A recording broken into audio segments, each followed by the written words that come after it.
Good afternoon and good evening, good morning. Welcome to everyone joining us today, wherever you are in the world. My name's Shona and I work here at the University of Glasgow in our Student Recruitment and Partnerships team. So along with some of my colleagues, I may have spoken to you virtually over the last few months while you've been taking your first steps on becoming a student here at the University of Glasgow.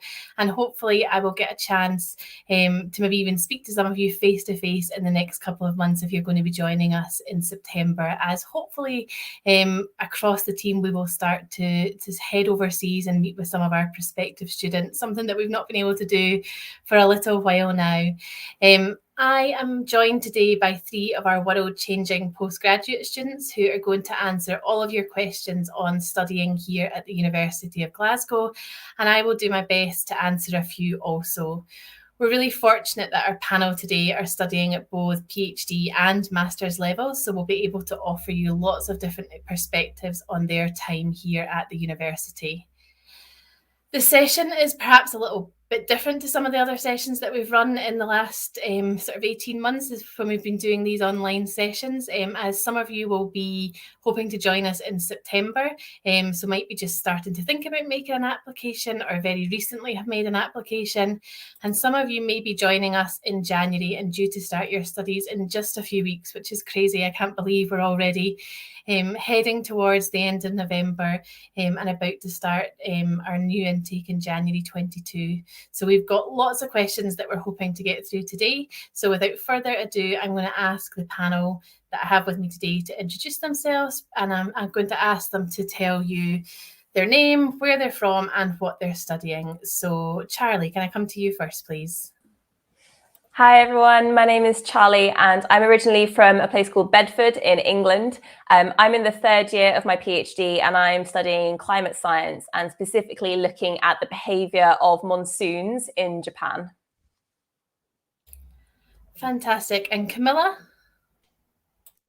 Hi everyone, my name is Camila. I come from Peru in South America and I actually just finished my master in sports medicine a couple of weeks ago. So yeah, that's me. And last but by no means least, Kevin, can you introduce yourself to everyone as well? Hi everyone, my name is Kevin Liomo. I'm a final year PhD student here at the University of Glasgow, and I'm doing a PhD in music. I'm a composer, so my PhD is practice research. Fantastic. And kicking off very quickly, and I'm going to come in the same order again, so coming to you first, Charlie. Can you tell us firstly why you chose the University of Glasgow for your studies? So when I was looking at PhDs, I was looking for projects that really interested me and inspired me and that I was keen to know more about. And so the project that I am currently on was one of those projects that really sort of clicked something in my brain. And I was like, I definitely want to be doing that for 3.5 years. I also wanted to work with a diverse and well-respected supervisory team who I knew that I would enjoy working with, and that this project sort of offered that. I also was keen to look at some great facilities and lab spaces, which this university has plenty of.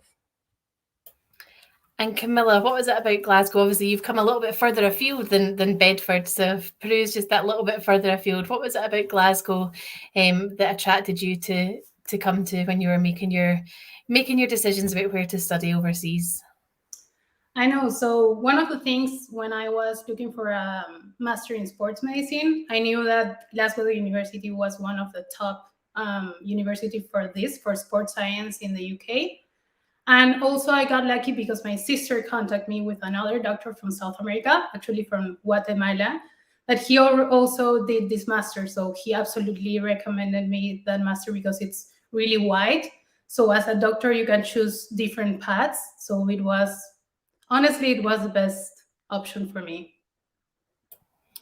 That's great. And I think it just shows the power of our alumni network, you know, so people who've studied here previously, who've had a good experience and go on to share that experience and encourage other people to choose Glasgow. And hopefully when you're finished and graduated, you'll all be able to do the same and talk positively about your experiences.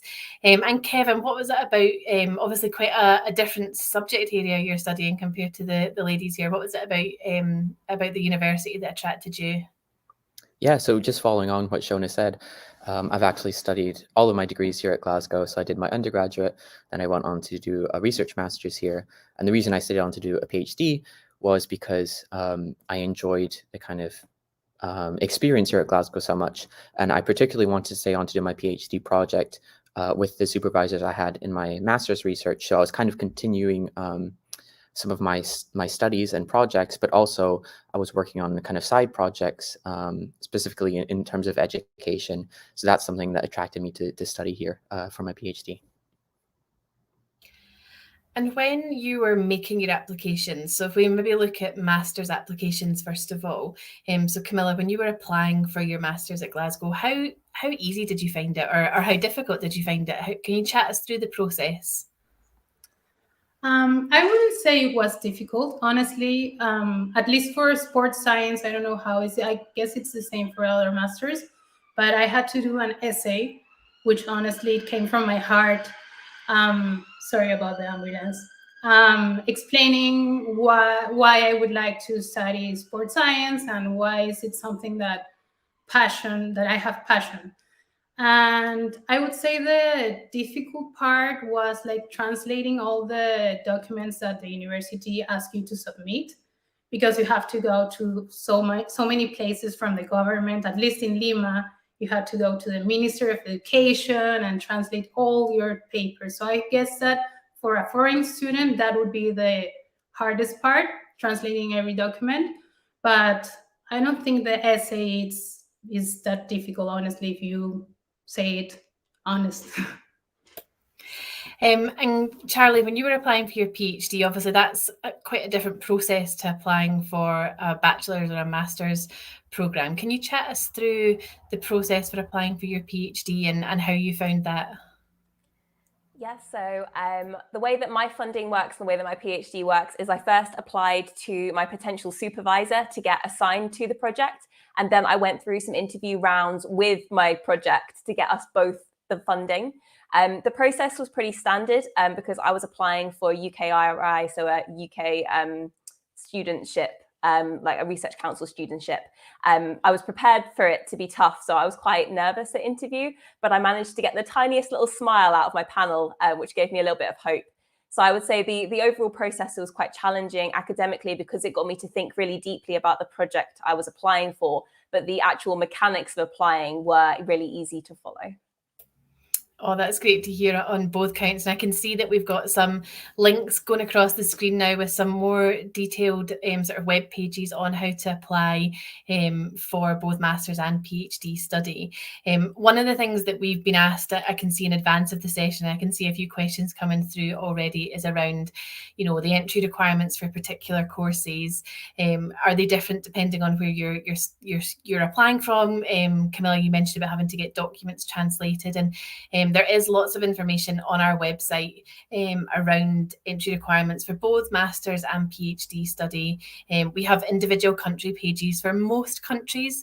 If your country's not there, then please do get in touch with the admissions team and we can talk you through sort of the documents that are needed. And again, yeah, definitely for PhD, it's a slightly different process around identifying a supervisor. I would say probably a slightly longer application process, but great to hear, Charlie, that overall it wasn't too painful a process. And I guess sort of linked to that, you talked about the funding for your PhD.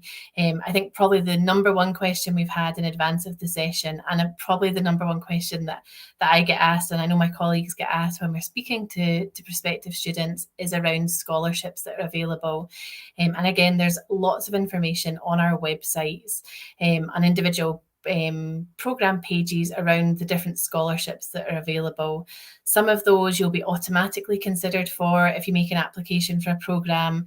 There are some where you have to make a more detailed application, and we have also put links to some of the most popular external scholarships, things like the Commonwealth Scholarship, Chevening Scholarship, where there's some really generous full scholarships. So make sure you're checking out those pages if you're interested in trying to secure some scholarship funding for your studies. So Camila, coming back to you, if that's okay. Obviously, you've applied from Peru. You've decided to make the move to Glasgow. How easy did you find it to settle into life here in Glasgow? Honestly, I thought it was going to be harder. I think the hardest part was that I came and the cases of COVID were decreasing, but when I arrived, everything was in lockdown. So I think that would be the hardest part. But honestly, people here in Glasgow is so friendly that it makes it easier to settle here, if that makes sense. So I didn't feel that it was difficult. I don't have any like cultural big differences. So in that part, it was also easy to settle. Yeah, Glasgow is lovely. Oh, that's great to hear, and hopefully Charlie and Kevin will agree with that. We have a saying that you often hear when people are talking about Glasgow, and you see it on billboards in the city centre around "People make Glasgow," and I think I've lived and sort of travelled all over the world, and I do genuinely find that true. I think people here are very friendly. They're very keen to hear from our international students, the international community that have chosen to come to Glasgow, and always happy to answer any questions or point you in the right direction if you end up lost in your first couple of weeks when you're exploring the city as well. So great to hear that that's sort of been reflective of your experience. A big part of student life for all of our students is around securing somewhere to live. And I was just commenting before we started today, I thought Charlie's room looks nice and cozy in her flat there. It looks nice and warm on a November afternoon. How did you decide where to live, and was it easy to find accommodation? So Charlie, I'm going to actually come to you first, if that's okay, just because I've talked about your lovely background. Yeah, thank you. So I originally didn't live in this flat. I moved here around a year ago because I'm now in the Merchant City, which is just sort of east of the city centre. And the reason I moved over here was to make my commute easier, and because I wanted a lot more things to do. Coming out of lockdown, I wanted to be close to theatres and restaurants and cafes and things like that, especially to make the most of that because we hadn't been able to do that for a year or so. But when I first moved up to Glasgow, I lived on the south side because I really loved the area when I visited, particularly that it was very quiet. There were lots of families around, and there were also lots of green spaces. In terms of finding somewhere to live, I would say the rental market does move quite fast in Glasgow because there's no long-term rental contracts. So it can be a little bit frantic because you normally try and find somewhere quite close to when you want to move in. But there are lots of places available at lots of different price points. And speaking of fantastic backgrounds in green spaces, Kevin, I'm going to come to you next to share your experience. Perhaps you've obviously been in Glasgow for a number of years, having joined through for your bachelor's initially, and I guess if you want to talk about your experience of finding accommodation, particularly as a new student to the city, I think a lot of our students who are listening today will be looking to join us either from overseas or other parts of the UK. So I think most will probably lean towards university accommodation in the first instance. Yeah, so I've not really encountered any difficulties in terms of finding accommodation personally, but I'd like to kind of flag a few things. So I'm the postgraduate convener for the College of Arts on the Students' Representative Council. So this body kind of represents the students. And as part of that, they offer services in helping students find accommodation. So if you're struggling to find accommodation, or you're even maybe looking for flatmates to share with, maybe with other kind of international students, you're maybe looking for people with similar interests or that are also studying, you can kind of look into these services that the SRC as part of the university can help you, in finding accommodation. And Camila, I don't know if you've got anything you want to add about your experience of finding accommodation and living in different accommodation. Yeah, so I didn't choose the university accommodation. I actually, when I just arrived to Glasgow 1 year ago, I was in a private student accommodation, which wasn't difficult to find. But then when I moved to Merchant City, same as Charlie, I think that the market really goes super fast. So you need to have a lot of options if you are going to go with the private accommodations. So, but yeah, I know the option from the university is more accessible to students. So, because, for example, the private accommodation, it was amazing because you have, for example, the gym, you have, I don't know, cinema, and you have karaoke if you want to use the room of karaoke. But it's more expensive, obviously. But it was in city center, which for me was amazing, honestly. So yeah, my experience was a bit different, I would say. Wow, I think that I know that the private sector offers some exciting facilities. I did not know we had student accommodation that offered karaoke. That is a new one for me. And I think you've all highlighted exactly what we're hoping you would. There's a really wide range of accommodation available, from university accommodation, which for most students tends to be the more popular option if they are moving to Glasgow for the first time. And also we're really fortunate with being such a large city. We're the largest city in Scotland, fourth largest city in the UK. There is a wide range of private student accommodation. A couple of things I would also just highlight for those of you watching us today. So if you're joining us in January, what I would say is, if you haven't already applied for your accommodation, please make sure you do that as soon as possible. Accommodation offerings are filling up fast because lots of universities, both Glasgow and some of the other universities in the city, have additional sort of January intakes this year. So there is more competition for, or more demand, I should say, rather than competition for accommodation. So please, if you haven't already applied to secure a room for January, make sure you're doing that as soon as possible. And now is probably a good time just to reference, although most of today's session is sort of focused on our main Glasgow campus, we do have a smaller secondary campus in a town called Dumfries, which is in the Scottish borders, around 2.5 hours from Glasgow itself. And again, there's lots of information on our website around our Dumfries accommodation option there. Again, there is university accommodation there, and there is private accommodation as well. Moving on, slightly different question. This one's, I'm going to come to you, Kevin, actually, particularly because you've been with us for such a long time through a number of different levels of study. What are the academics like? You know, what are your, I guess, your professors, and in some instances now your peers like, because they're colleagues now as well as your academic colleagues within the university?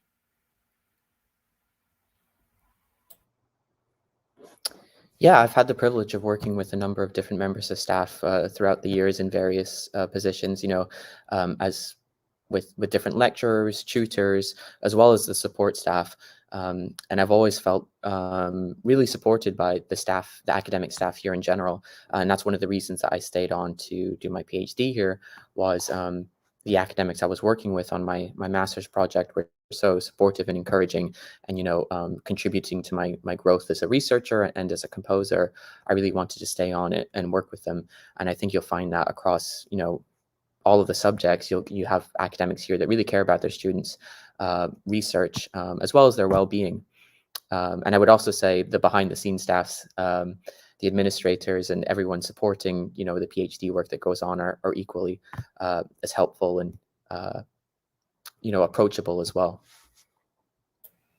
Oh, that's great to hear, and nice to get that shout out for the non-academic staff, the professional services support staff too. There's lots and lots of people within the university that make your learning experience happen, whether it's you're the professor that stands up and delivers the class, through to the the administrator that helps to timetable your exams, to the cleaners that keep the place sort of clean and tidy and healthy for you all. So I'm sure those who are watching will appreciate that shout out as well. Thanks, Kevin. I can see we've got quite a few questions coming in around people who are starting in January and what teaching will look like in January. So I'm going to cover that, if that's okay.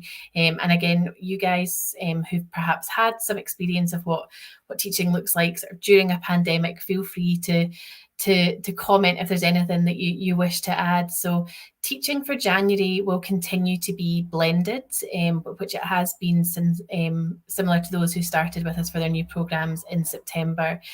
And what we mean by blended is that classes will be delivered both online, particularly for larger lectures, and face-to-face for small groups, such as tutorials and in labs where it's safe to do so. The vast majority of restrictions on sort of social distancing has been lifted by the Scottish Government now, and the university is looking to make more use of the campus space and accommodate closer to normal levels of teaching on campus, whatever normal may be. I don't think there's been anything normal really for the last 18 months, but your safety as students and staff safety remains absolutely crucial to us. So there is, we mentioned things like the cleaners, there is enhanced cleaning regimes still in place, and face coverings are still expected to be worn in public places in Scotland, such as the library. I will say that all of this is correct and true at 2:20 on the 18th of November, and may change between now and January, or even for those of you that are joining us in September 2022.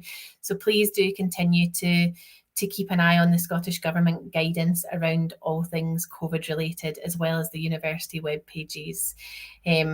Life in Glasgow and across the world is definitely starting to open up a lot more, and it's less complicated, particularly for our international students.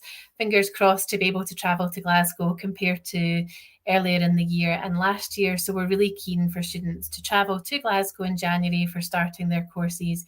But if they do have any challenges around this, then please do reach out to your school directly and just sort of get in touch, and we will do our best to accommodate any challenges that you might be facing. But it's been really nice to see the city and the university open back up over the last few months, and start to see campus have that buzz about it again as well. And one of the other questions we've been asked around is, what support will the university offer for students joining in January?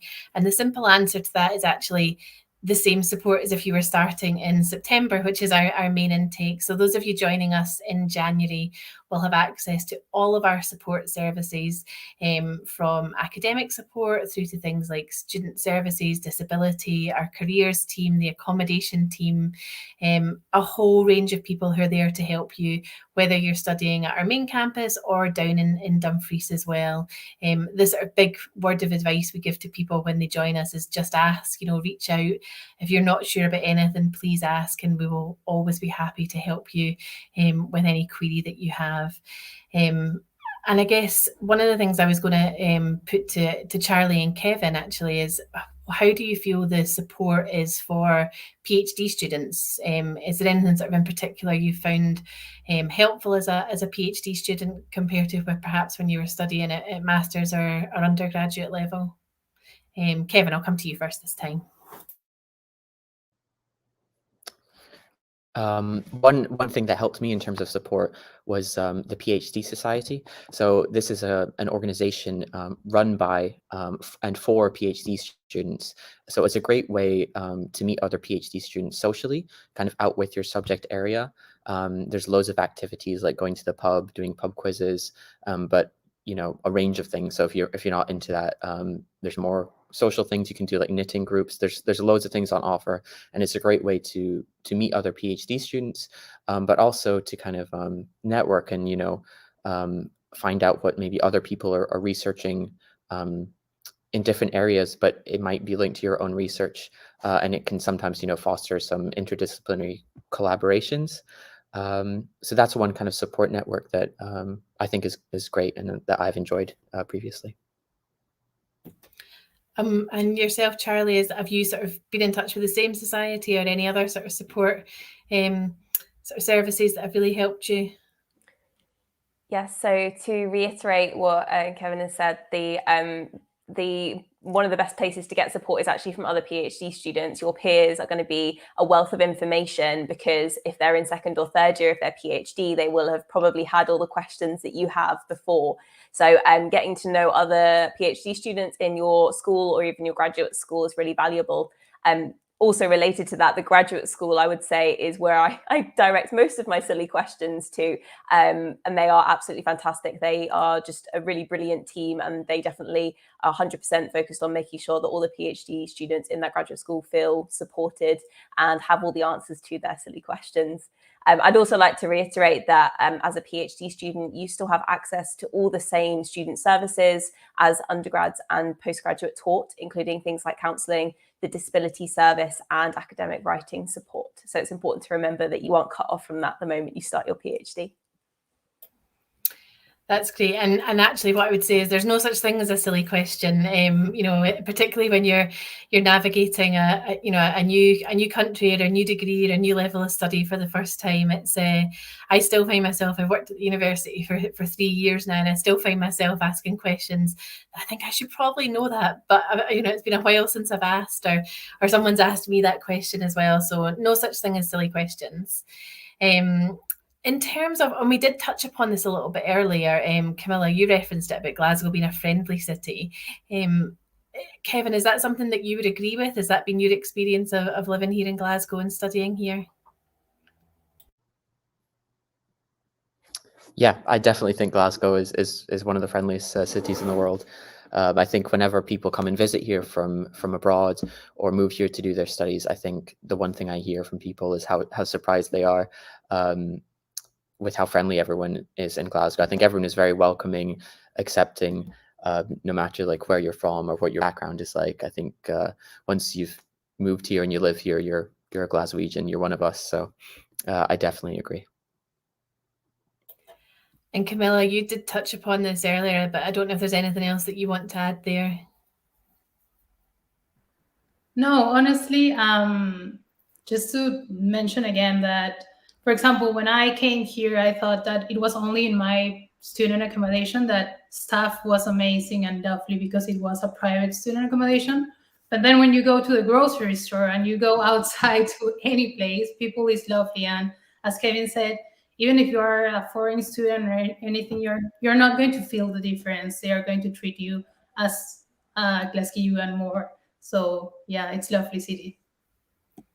Oh, fantastic. And actually it's similar with just sort of linking that back into our Dumfries campus as well, just in case we do have students watching who are due to join us there. It's a sort of similar experience, I would say. A very different location, very different, I was going to say city. It's a smaller, it's a town, it's not a city, but actually that smaller community of sort of staff and students and locals actually is something that the students always comment on in terms of feeling very at home very quickly, and I think that's true of Scotland as a whole, to be honest. You know, I think we do pride ourselves on making our sort of students feel welcome, wherever they are, wherever they're from, whether that's just a different part of Scotland or somewhere sort of much further afield like yourself, Camilla. And the university itself actually is, so we talk about Glasgow, and actually you've both mentioned things like the Merchant City and the south side. So the university itself is actually located in the west end of the city. So it's about it's a sort of 5-10 minute journey on the underground here in Glasgow, or around a sort of 20 to 30 minute walk, depending on how quickly you can walk from the university into the city centre itself.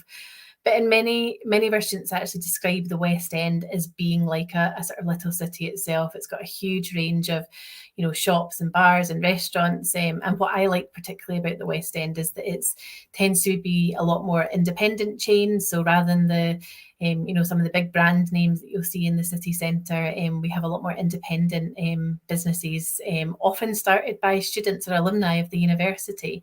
Can you give us sort of a bit more information, Charlie, on what you find the area that the university is situated in like? Yeah, so although I don't live over in the West End, I do work there basically every day. So I absolutely love being over in that part of the city. I think the campus itself is beautiful, but the area surrounding the university is equally beautiful and has, as Shona said, wonderful like places to eat and drink. And I'm a huge fan of charity shopping and thrift shopping, which Byers Road in particular is fantastic for. One other thing I think is really cool about that part of the city is Kelvin Grove Park and the Botanics, two big green spaces right by the university, which are really great if you want to take a little break at lunchtime, get some sunshine if the sun is shining, and just enjoy being outside. It's not entirely, you feel like you're not in a city anymore in those places, which can sometimes be a really nice break from being around all the people all the time. Yeah, that's a great shout out. Actually, we're really fortunate in Glasgow to have so many sort of open green spaces, and a lot of our students I know find that really useful to go and sort of, you know, take a break from the screen, get some fresh air. You're right. Sometimes the sunshine does shine. It's actually, as I say, it's not raining. It's a little bit drizzly now. The rain's come back on, but you are able to experience the sunshine when you can explore nearby as well. And talking, I guess, a little bit more about student life. So you've given us all lots of insight into your study experiences. What about outside of the lecture theatre? What are the student clubs and societies like? I think often there's a sense from our prospective students that that's more for undergraduate students. Kevin, I don't know if you might be able to tell us a little bit about your experience of the different clubs and societies that you've perhaps been involved with. Yeah, definitely. So as I mentioned earlier, I'm on the Students' Representative Council, and often I think it's seen that it's more kind of geared towards undergraduates, which is true to an extent, but the SRC supports over 300 different clubs and societies which run across the university, and they are as broad and far-reaching as you can imagine. There's clubs and societies for, almost anything, and from very niche ones to like things like the gin society, to like a wine and cheese society, to like an anime society. So no matter what your kind of interests are outside of your research, I'm sure you'll be able to come here and find something and meet other people with similar interests. And I think it's really important to get involved with some of these clubs or societies because you can't work or do your research, 24/7. You do need to take some time off and kind of socialize, meet other people. So we really do have a fantastic range of different clubs and societies here at the university, one of which is the PhD Society that we kind of talked about earlier. So for a kind of very broad one and all-encompassing, you've got that. And I don't know, Charlie, Camilla, I don't know if you've got anything else that you want to add around sort of student clubs and societies, anything that you've been involved with that you've particularly enjoyed? Yeah, so I'm also part of one society that is Elephant in the Room, which is a society that from students for students. And we talk about different mental health issues. So the idea, we aim to raise awareness about mental health among students, which I honestly find super important, specifically in this time, in these moments that we are living. Like the pandemic has had a huge impact on our mental health. So I think that having so many societies in the university it's a must for any student to be part of one, because as Kevin said, you can always be studying and not socializing. And yeah, so I would recommend definitely to look for a society that is going to talk about a topic that you like. So you're going to make more friends that are interested in the same stuff that you are. Oh, thank you. And that's not actually one that I was aware of. That sounds really, really interesting. I think highlights actually the variety of clubs and societies that we have on offer. So some of them are quite light-hearted. The Gin Society sounds also quite good fun as well. But some are obviously aimed at providing, sort of peer-to-peer support for students as well. So thank you so much both for sharing that as well. And the other sort of thing, I guess, outside of work is around, and we get a lot of questions from students around, is about working part-time and whether that's possible. So a couple of things to highlight there in terms of for, I think particularly for international students. So most of you will have a visa that will allow you to work 20 hours per week part-time. Generally, our advice for international students, and actually all students, is not to work as often as that. Whether you're doing a master's program or a PhD program, think of that as a full-time job. You're really looking to commit to a minimum of sort of 35 to 40 hours a week to that. But lots of our students do pick up part-time work. So again, Charlie, I'll come to you. I don't know if you want to talk about your experience of sort of picking up part-time work as a student as well. Yes, so in the last year of my PhD, so my second year, I was doing an internship with research and development. So I was a paid position as part of university professional services around their social media accounts and organised PGR events. So as a UK student, I was able to go part-time to help accommodate that, because it was 12 hours a week. And as Shona said, anything more than about 8 becomes a little bit of a stretch just for me. And I knew that it could impact on my lab work for my PhD. So I was really grateful for the way that could happen for me as a UK student, but do check your visa's requirements if you're thinking about doing that and going part-time. I also do some teaching and demonstrating in geography, and that's 6 hours a week. So that's much more manageable for me and fits really nicely around my PhD. And I actually would recommend that to any PhD student coming into the university. Teaching is just an absolute joy and something that I look forward to every single week, especially when I'm sat there writing up my thesis. It's something to look forward to. So I would definitely say it's feasible, and try and get involved in things like teaching if you can. And Kevin, I don't know if you've got anything that you would like to add to that. Yeah, I would certainly echo what Charlie was saying there about teaching. I've found teaching, working as a graduate teaching assistant here in the School of Culture and Creative Arts, to have been really rewarding. It can be challenging at times, and there are certain things that go with that, but kind of seeing students develop over the course of the year and being able to contribute to their learning and teaching is just such a rewarding thing. And in terms of part-time roles, there's always kind of things going at the university. So kind of like Charlie was saying as well, there's always kind of internships popping up in various areas within the university, like professional services, or with LEADS, which is our Learning Enhancement and Academic Development Service. And you can even get kind of smaller research internships, within your subject area, perhaps working on projects. That's something that I've done within music. So there are always kind of opportunities coming up. You just need to kind of be on the lookout, and it can be really useful to obviously supplement your income, but it's also a great way to kind of learn more about academia if that's something you're pursuing. Obviously, if you're doing a PhD, you might want a job in academia or, in professional services. So it's great to kind of get that experience during your PhD. Yeah, we're really lucky in Glasgow in terms of being such a large city. So in addition to some of the opportunities that you've been able to take advantage of within the university, we also have a really wide range of things like supermarkets, shops, bars, restaurants, hotels, where people can pick up part-time work as well.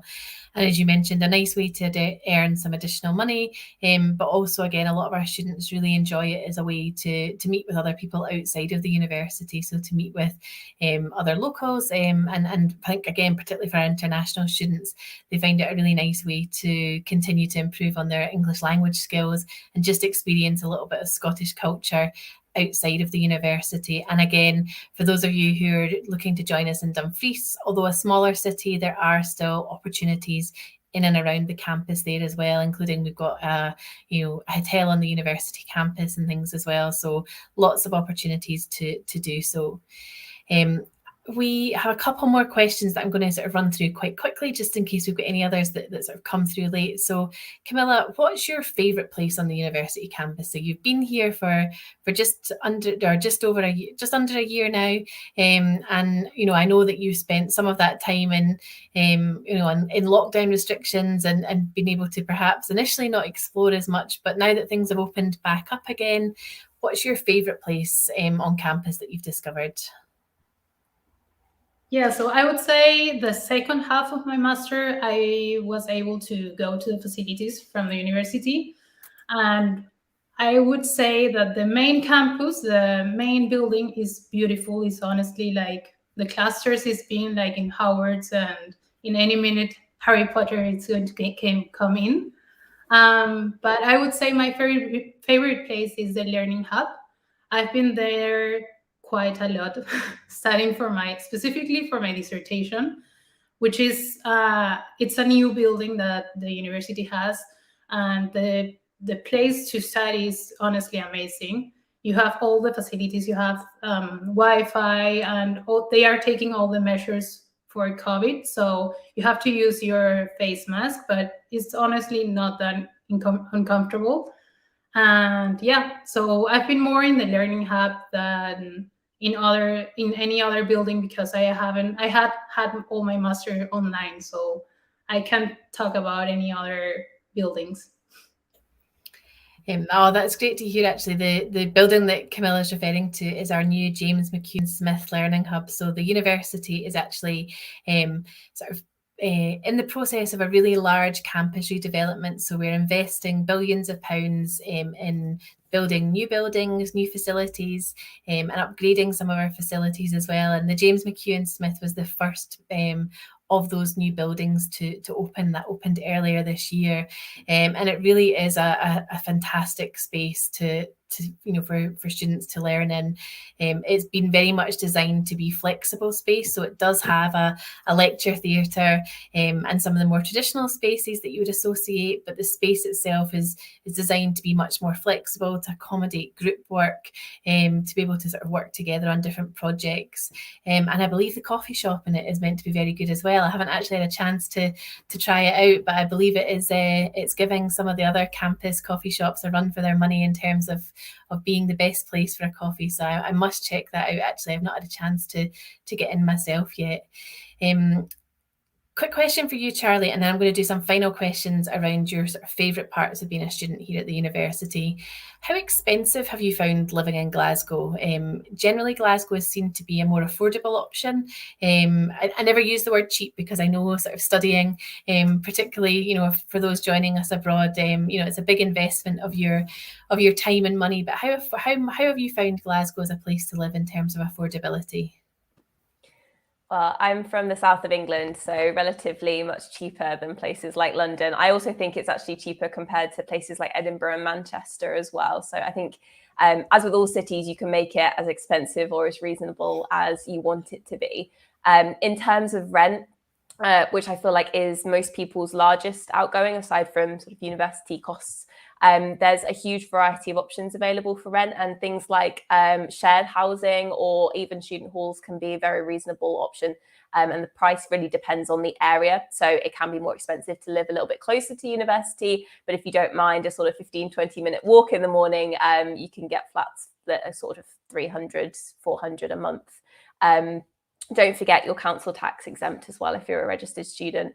And in terms of food and socialising, I think it's really easy to keep spending low here without feeling like you're missing out. Glasgow is a really big city, but it has really good prices. So I think overall it's definitely possible to live here on a PhD or research master's budget. Good stuff. Good to hear that you're not having to sacrifice too much and still be able to enjoy all the things that the city offers as well. We're sort of nearing the end of our time that we have for this session. So I'm going to come to each of you now with two questions actually, which is, what did you wish you'd known before you started your studies? So what tip would you give to someone now that you have been at Glasgow for a number of years? And what is the best part of being a student at Glasgow? So I'm going to come to you, the order that you are on my screen. So I'm going to come back to you, Charlie, then you, Camilla, and to you to wrap up, Kevin, if that's okay. So my tip for somebody starting at UofG, I have a serious one and a not so serious one. The not so serious one is invest in some waterproof clothing, because it does rain here quite a lot, and waterproof shoes if you can find them. But my more more serious tip would be, don't be afraid to look for peers and connections and friends at all levels. So lab group, school, grad school, and then university wide. There's loads of places that you can sort of seek out new people and meet new folks. And the best part of being a student, I think, is there are so many opportunities here to develop outside of my PhD. Obviously, my PhD program is amazing and I have a wonderful time doing it. But it's the things like my internship and being able to present at conferences and taking part in science communication competitions that have really enriched my PhD experience. And they've made the experience a whole lot more enjoyable than just doing the research. That's a great comment at the end there, and something that I often think, having worked in universities now for a number of years, if I had my chance to go back and do my studies, I think I'd have quite a different experience, because I don't think I really appreciated at the time just how many opportunities there was. So that's great to hear, Charlie. And Camilla, what about yourself? Your sort of tips for prospective students and the best thing that you've enjoyed as being a member of Team UofG? I was going to say actually the same as Charlie, like you have to invest in waterproof clothes, because I knew that in Glasgow rain a lot, but it rains like every single day or almost every single day. So I think that you need to invest in that and in a good couple of shoes. And the best part of being a student, I would say that the university, I think when you end up, whether it's a PhD or a master or undergrad, you're going to have so many options. I think that the university opens so many doors for you. Whether you're a foreign student or a student from the UK, you're going to have so many options. Like, for example, I just finished 2 weeks ago and I'm already working in something that I like. So I would say that there are options, but you have to look for them, of course. And yeah, I think that by being a student in this university, you're going to have so many good teachers. So the professors are top level, I would say. And that's also obviously one of the best things of being a student here. And Kevin, finally to you, any tips you would want to pass on, particularly given your breadth of study from undergraduate through to where you are now in the last stages of your PhD?